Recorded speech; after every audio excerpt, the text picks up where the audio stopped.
বিজেপিকে তোপ দাগলেন বীরবাহা হাসদা। একটি ভিডিও বার্তায় তিনি বলেন, বিজেপির রক্তে রয়েছে মহিলাদেরকে অসম্মান করা। সম্প্রতি তিনি বলেন, একটি ভিডিওতে দেখা গিয়েছে কেন্দ্রীয় মন্ত্রী গিরিরাজ রাজ্যের মুখ্যমন্ত্রী মমতা বন্দ্যোপাধ্যায়কে উদ্দেশ্য করে কুৎসা করছেন, আর একই সঙ্গে এর উত্তর পাওয়া যাবে মহিলাদের থেকেই। কিভাবে?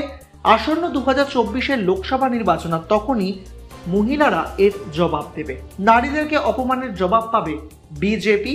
আর একই সঙ্গে তিনি বলেন, প্রধানমন্ত্রী নরেন্দ্র মোদী যখন রাজ্যে এসেছিলেন তিনিও মমতা বন্দ্যোপাধ্যায়কে কুৎসা করতে ছাড়েননি, ফলে এটি বিজেপির চিরাচরিত স্বভাব।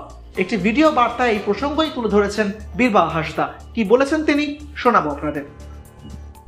আমরা একটা ভিডিও দেখতে পেলাম যেখানে কেন্দ্রীয় মন্ত্রী গিরিরাজ মহাশয় আমাদের নেত্রী মমতা বন্দ্যোপাধ্যায়ের বিরুদ্ধে খুব কুরুচিকর কথা বলেছেন এবং অপমানিত করেছেন।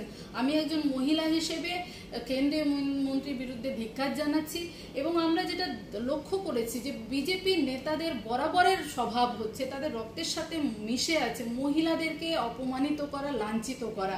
আমরা আগেও দেখেছি, পশ্চিমবঙ্গের মানুষ, ভারতবর্ষের মানুষ যেটা দেখেছিলেন যে আমাদের প্রধানমন্ত্রী নরেন্দ্র মোদীজি যতবার পশ্চিমবঙ্গে এসছেন ততবার কিন্তু আমাদের নেত্রী মমতা বন্দ্যোপাধ্যায়কে উনি আক্রমণ করেছেন। এবং এর থেকে পরিষ্কার বিজেপির নেতারা কখনো মহিলাদেরকে সম্মান দিতে জানেন না, এবং এই জায়গা থেকেই আমি ধিক্কার জানাই একজন মহিলা হিসেবে।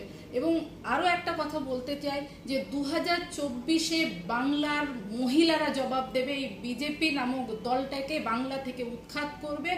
কারণ এই অপমান শুধু আমাদের প্রিয় নেত্রী শুধু নয়, আমাদের মুখ্যমন্ত্রী শুধু নয়, একজন মহিলা হিসেবে বারবার যে তাকে আক্রমণ করা হয়, এই জায়গা শুধু মুখ্যমন্ত্রীকে আক্রমণ নয়, এটা কিন্তু একটা মহিলাকে আক্রমণ। সেই জায়গা থেকে একজন মহিলা হিসেবে ধিক্কার জানাচ্ছি এবং 2024-এ এই বিজেপিকে উৎখাত করার আহ্বান জানাচ্ছি।